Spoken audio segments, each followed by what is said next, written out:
maybe you would like to tell us a little bit about the show? Yeah, sure thing. I can definitely show my own platform. Mm. So my name is Farid. I run the Dapp Central YouTube channel for anybody who hasn't seen me on YouTube. But it's basically a Cardano-based channel. Hello, folks, and welcome to the Media 3 report, where we meet people behind Web3 projects. So today our first guest on the show is Farid. Farid is the host of Dapp Central, which is a YouTube channel which highlights events in the Cardano ecosystem, Cardano community, but not only. So we hope you'll have a good time, and let's go and meet Farid.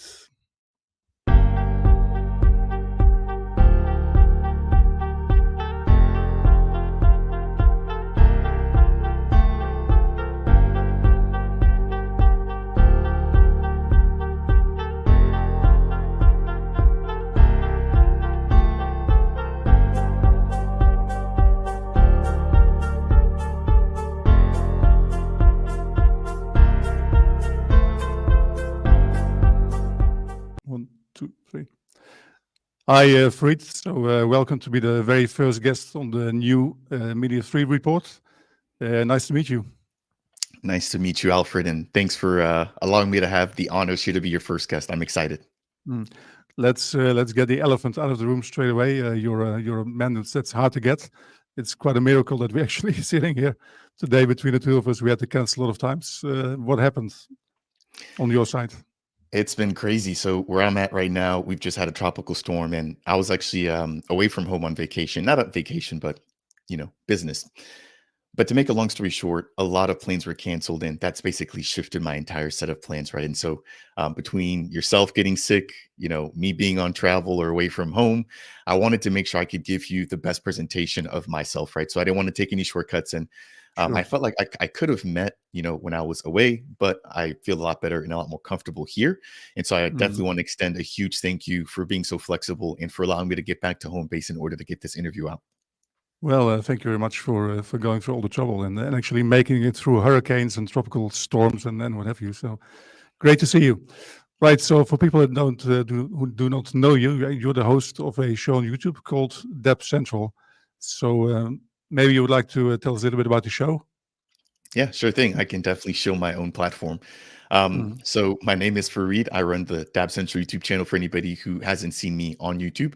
But it's basically a Cardano-based channel, right? So everything Cardano, you're talking, news updates, interviews, highlights, whatever the case is, live streams. I really try to focus on the ins and outs of Cardano, and a lot of that being at the protocol level, right? So focusing on hard fork upgrades, for example, like Chain governance, things like that, but then also even touching on some of the specific protocols that build on top of Cardano. So, taking a look at some of the biggest dApps, we're taking a look at Indigo, MinSwap, LenFi, you name it. I try to cover it here on my channel in terms of updates. Right. You can already tell from the fire that you're in your speech that you're a real Cardano fan, I guess. But there hasn't always been Cardano in your life, right? So what is the story? Who was Farid previous to blockchain? Yeah, so that's really, really good question. Mm. Growing up, always been a techie, and I'm talking, back in the Nintendo 64 days, all the way to the GameCube, Xbox, PlayStation, etc. But then, as I grew older, ended up, going towards a more technical career path. So I do a lot of consulting. I do a lot of software development, and I work with bigger teams to do that. For a company. Now, that said, joining that sort of group really let me dive even deeper into what I love, which is technology. And so Mm. back in 2021, I was investing, but only in traditional stocks. And as you probably recall, that was a huge, huge bull run, right? Where Bitcoin went from Mm. low 3,000s all the way to 69,000. And as a regular, stock investor, I mean, this was an opportunity I couldn't miss. And so hearing about Bitcoin, hearing about the gains and what was available at first, I mean, and I'd heard of Bitcoin before, but I hadn't really dove into it to understand how, why, and the benefits. It was just, hey, Mm. this is a speculative asset and it moves a lot faster than everything else, but it's risky. So Mm, up until 2021, that was sort of like my outlook on crypto. But it wasn't until after that that I actually dove into it, really began to understand it. This was around the time that NFTs were going crazy. Facebook had just renamed to Meta.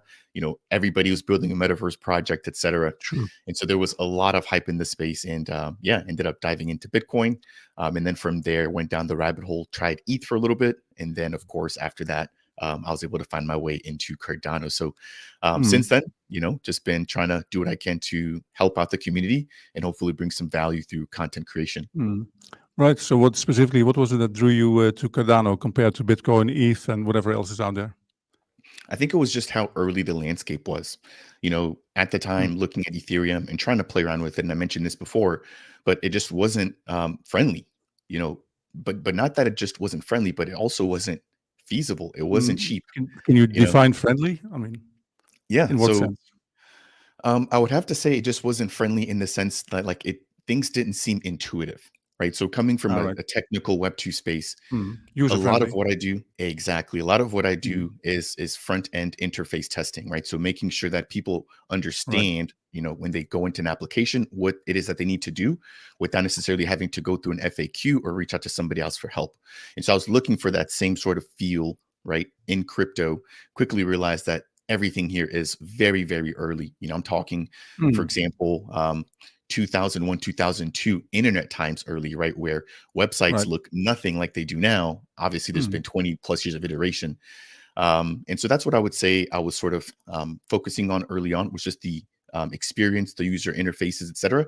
And again, the price, right? So in order to interact with Ethereum at that time, I mean, ETH was at an all-time high, gas fees were at an all-time high as well, and it was like 20 to 30 bucks to get a transaction off, and so that was very off-putting. And I was then looking for what else is sort of new, fresh, but cheap and actually easy to adopt. And that's when Cardano came into the picture.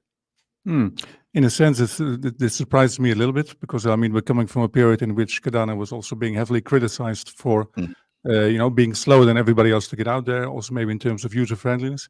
Mm-hmm. So maybe in your case, it was more of like an intuition, right? Or maybe like wishful thinking of what you think the future might hold. Or, Exactly. And at that point, I also realized, just taking a look at TVL, what was available, you could have clearly told that Ethereum was a much more mature ecosystem where mm, Cardano still had a lot of potential. So even at the time I was looking at, different dexes on Ethereum, different DeFi protocols, looking at the TVL, looking at the market caps, and then comparing that against Cardano, where, things were brand new. I mean, a lot of tokens hadn't launched. Smart contracts weren't available yet. They were just about to come out around that time.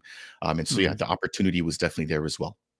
Right, because being there from day one, obviously, also you get a part in influencing how the process is being developed, right? But then, I I mean, mean, you told me that you were in the tech industry, but then making the jump from being in the tech industry to something doing in the media Web3. I mean, how did that come about? Did you already do stuff in media? Did you already do interviews, or did you just one day wake up and thought, I can do a podcast and let's go? What happened?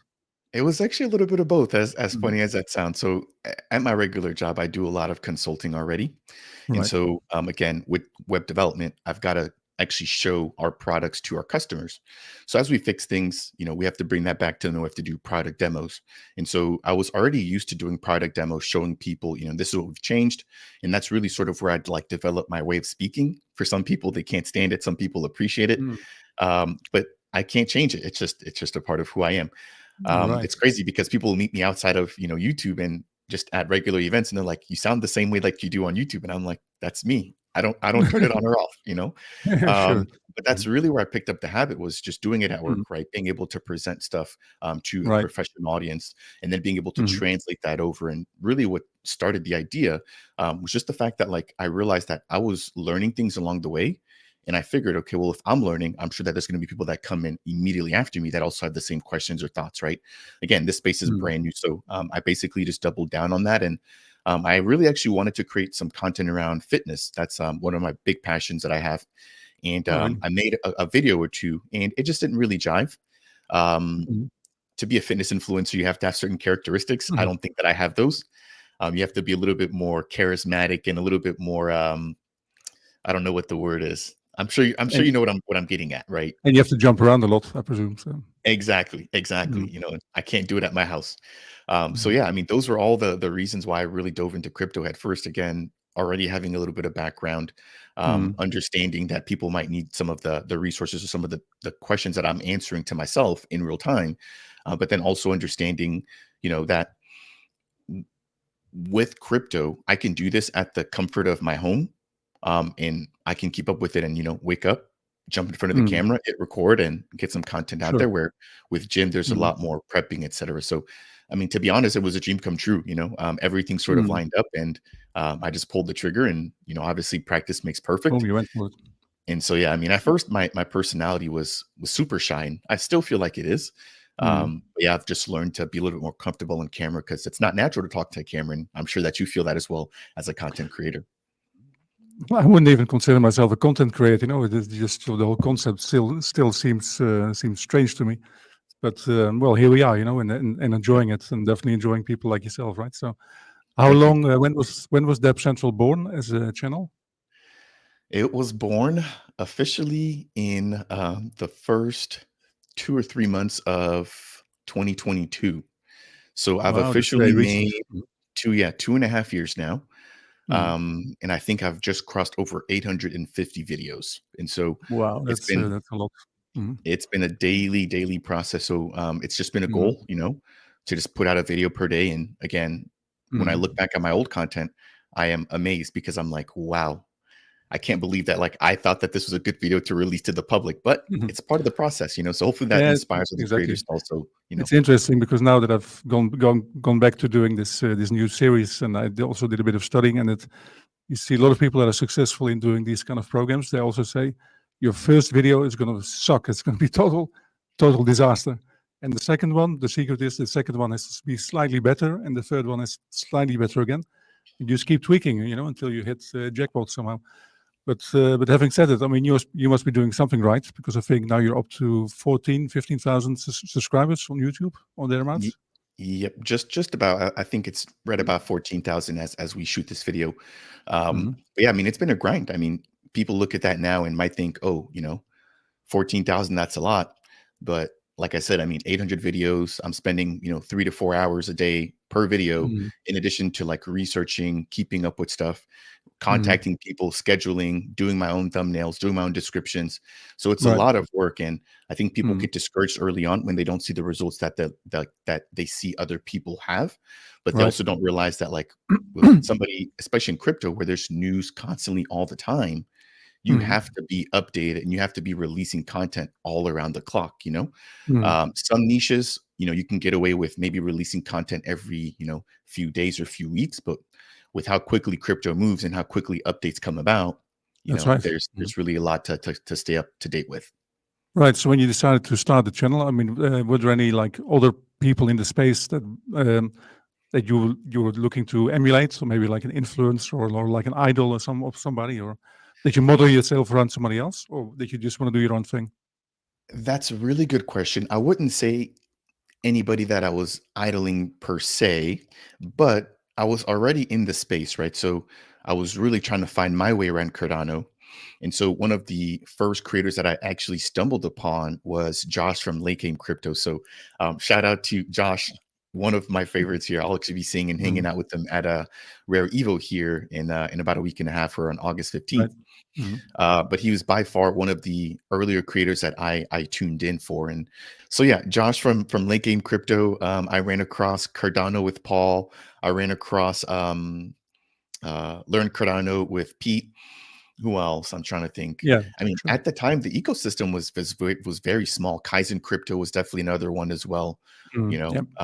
So yeah, I mean, just really looking at everybody that was already there, and then seeing, Mhm. okay, what gaps can I fill, and then what additional value can I provide. Sure.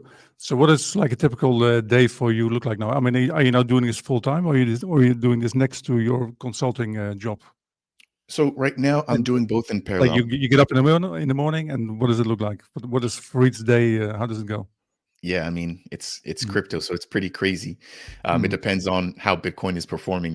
That dictates how early I get up in the morning.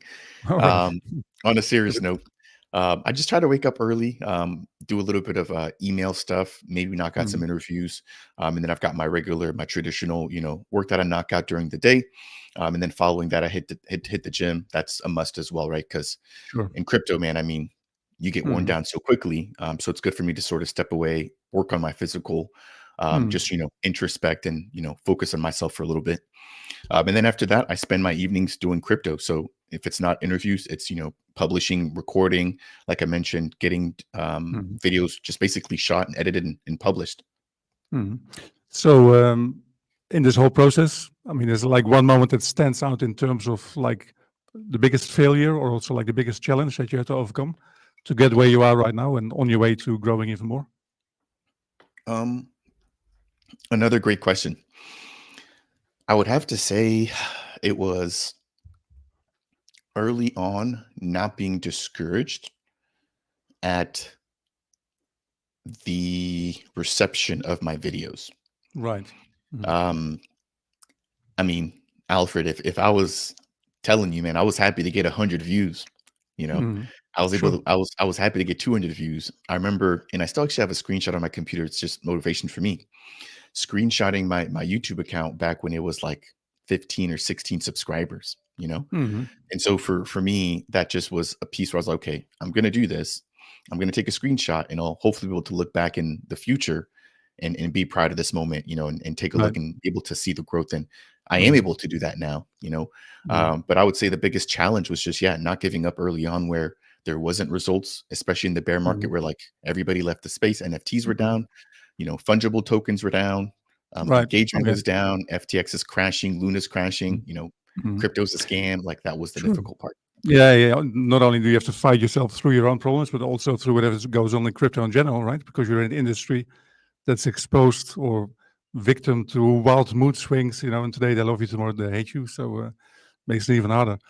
Having said that, I mean, now you're on the way to one of the famous, let's say, famous faces in the Cardano community. Like you're, an icon in your own right, let's say. Yeah. Whereas, so to go from, let's say, to be completely unknown to now to be somebody who's really well known in the community. For example, I know that you went to Dubai to the Cardano summit last year. What is that like? I mean, if people come up to you and say, "Hey, Farid, can I talk to you? Let's have a picture, like your autograph," and then and does it fondle your ego, or how does it make you feel? I haven't gotten any autograph requests yet, so I don't think I'm an icon just yet. Really? Um, Well, you got to send but me I one, so I'll have one. So No, I definitely will. I mhm. definitely will, and that'll be my first one. So there you go, right? You bring me on as a There first you go. guest, and I give you my Awesome. first autograph. Please. Mhm. But no, seriously. Um, I mean, I've had picture requests, and of course, people definitely, stop and say, "Hey," all of the time. I would say it feels good, but I also realize that I can't let that sort of be my only motivation, right? Yeah. At the end of the day, I need to have something else that's greater than that keeps me motivated. And Right. again, that's I think my love just for the space, but then also just for helping other people along the way. Mhm. And so Mhm. what I've really enjoyed about it more than that, right, than the personal interactions, I would have to say it's just been the friends that I've made along the way, the people that I've Yeah. been able to meet, Mhm. other fellow creators, members like yourself, people that I would have never thought I'd be interacting or collaborating with, and a lot of them Across are the world. even Mhm. anonymous. Exactly, Yeah. Sure. Mhm. and then just to be able to make an impact. So, I mean, I've had people, comment on some of my videos about, them being from Norway, Germany, Brazil, South America, North America, Canada, all over the globe, Africa, Right. Asia, you name it. There's been people that have watched my content from there. So to be able to have an impact like that, I think is really, really what keeps me going more than it's not to say Yeah. that I don't care about the personal interactions, but Mhm. that's what really keeps me going. Right, and those interactions and probably also combined with a love for the topic, for what actually happens in terms of creative people doing stuff in the ecosystem.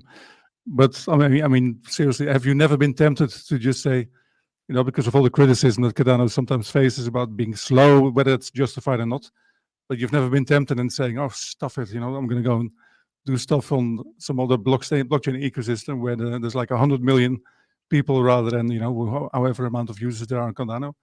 You always stuck to it, right? So. Yeah. And I think that's just how you should operate with everything in life.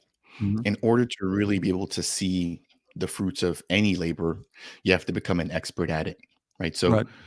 While it's good to be jack of all trades, I think the best way to Mm, maximize your gains, right? Not necessarily mm, financial gains, but just like your gains from a mental, physical, spiritual sure. perspective, it's to pick something and do it, but do it well.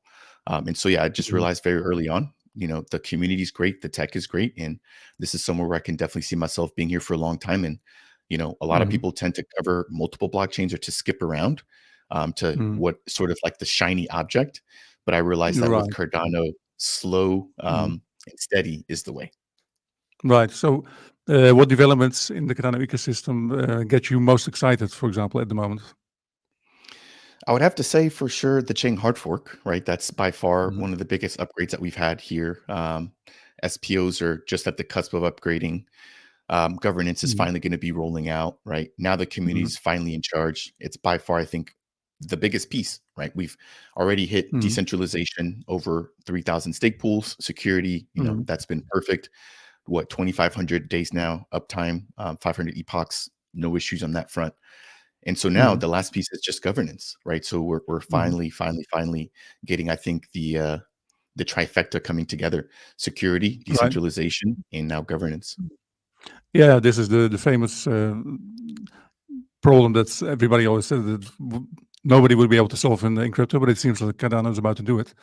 Can And you just, because we're also talking about Cardano, Cardano is your baby, so can you just give like a 1 minute explanation about how governance is going to work in Cardano for people that may actually want to join the ecosystem, and they should. So, yeah. And before I do that, maybe just mhm, touching on that trilemma, even mhm, also adding scalability, right? Because that's right, another piece right. of the actual puzzle is being scalable. And so recently having Trim from IOG on my channel to talk about Hydra and Doom, I'm Mhm, excited about all those updates as well. Those are mhm, things that are finally going to get Cardano into the spotlight. Where, as you mentioned earlier, right.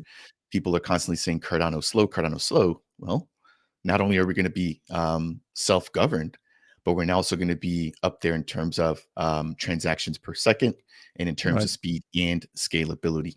So I did want to Right. highlight that there. Um, Mhm. in terms of just governance and how that's going to work for anybody who's not aware, I've actually got a Mhm. playlist. It's about maybe 8 or 9 videos now in total, Right. but it Mhm. basically breaks down everything that we can expect for the Chain hard fork. So that'll introduce SIP number 1694, which also introduces the stake pool operators, which we've already had. People already know and familiar with stake pool operators. We have the traditional ADA holder as a role. And then we've got DREPs, which is brand new. That'll be turned on here with Chain Mhm. hard fork number 1. And then Do we've you got do you have DREP being a delegate representative. So for right, anybody who maybe just hasn't connected the dots, think of this maybe as like a state representative or a local political representative, right? Which right. basically votes on your behalf on matters that you may not necessarily be all the way up to Mhm. speed on. Right. And so that's the DREP feature that'll be included with this first hard fork. And then the Constitutional Committee. So with Cardano, just like with the United States and a lot of, great countries, Mhm. there's a constitution that, Yep. everybody basically says, hey, we're going to choose to abide by that, right? So that's currently being drafted as an interim version right now out. And Mhm. then there's also an interim constitutional committee whose job it is Mhm. to basically just make sure that every action for governance that comes about, which there's 7 of them, that those are all abiding by the Constitution, right? So Right. whether that's to vote to add or remove members to the Constitution in order or actions to improve or to change protocol Mhm. parameters, you know, parameters about stake, parameters about voting rights, Mhm. thresholds, quorum, whatever the case is.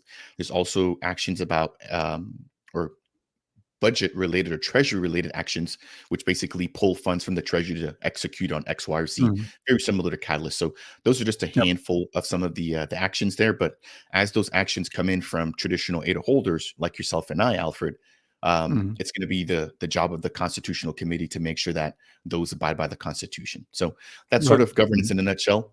It mimics, a Mhm. lot of like first world countries or a lot of modern nations governance model, but now Right. there's no king or president in charge. Everybody's got a Mhm. fair say, and you vote with your ADA. Yeah. And of course, the constitution will then be signed in December in Buenos Aires.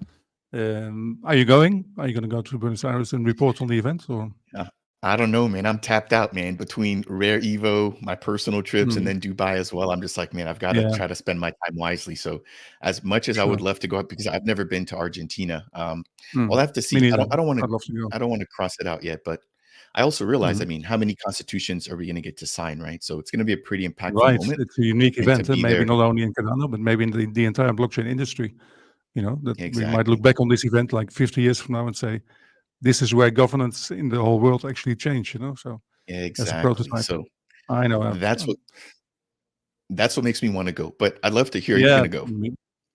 me too. Me too. I'm also looking at ways of going. Possibly, I'm not sure yet, but I would love to go. Anyway, we'll see. Finally, well, I mean, we're not in our own bubble. Sometimes it seems that crypto is in its own bubble, but of course, we're also it also depends on outside events, and one of them, of Hmm. course, being the United States elections coming up in November. So, what are your without going into too much detail, what are your hopes and expectations, let's say, of those elections in terms of what they might bring for the crypto industry? I just want people to leave crypto alone, man.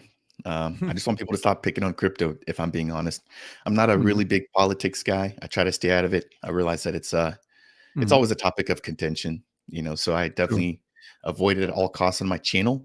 Even in my personal life, I'm not one that's like Mhm. constantly, in politics, drama, Yeah, etc. right. Um, my thing is there's very little that I can do by myself, right? That has an impact on whatever else is going on. I mean, Mhm. there's much greater powers at play here than Yeah. somebody like myself cares to be able to, do anything about. And I mean, you've Mhm. seen it, right? You've seen crazy attempts, for lack of a better word. I don't want to use any odd terms here, but you've seen attempts on Mhm. people's lives. You've seen I people know. dropping out of the race. It's just Mhm. very dramatic, and so my thing Mhm. is I just want to see crypto succeed, and I hate to see Yeah, crypto being politicized. You know, right. Yeah, because that's so there's a risk that this will happen, right? But I mean, the whole idea of blockchain is that it's to create an alternative to the current way of doing stuff, which clearly doesn't work. So anyway, let's forget about that. Forget about the elections. Who cares? Somebody's going to win. Never mind. We'll do our own thing. Finally, where do you see yourself in, let's say, 5 or 10 years from now? What's the dream? to be a full-time content creator. So like I said earlier, I'm not Mhm, full-time just yet, but I'm working as hard as I can to be full-time. And mhm, so the goal is to be able to say, hey, I run a YouTube channel where I'm able to create content from wherever I mhm. want, as often as I want, and be my own boss. It's one of the best Sure. things about being a content creator. It's a lot of work, but Mhm, it's rewarding, and I'm able to sort of dictate my own schedule, who I bring on, and what my brand looks like. mhm. Working for somebody else is great, but you're working for somebody else. Being a Right. content creator, I get to build my own brand, and I get to lay down the Mhm. foundation for how people remember me in the future. Absolutely. Wish you all the best for that, Farid. Thank you very much for being the first on this show, and hope to see you in real life sometime soon. Alfred, it's been a pleasure. Again, I can't thank you enough for putting up here with a little bit of my scheduling conflicts, but it's been a blast No here to, problem. to jump on and talk. And it's Mhm. actually really enjoyable to be interviewed. So I think I'm going to have to see if I can get more people to interview me as opposed to me always interviewing other people, It's a different side of the equation, right? So, for sure. okay, Farid, take care. All the best. Thank you, Alfred. Cheers. You're welcome.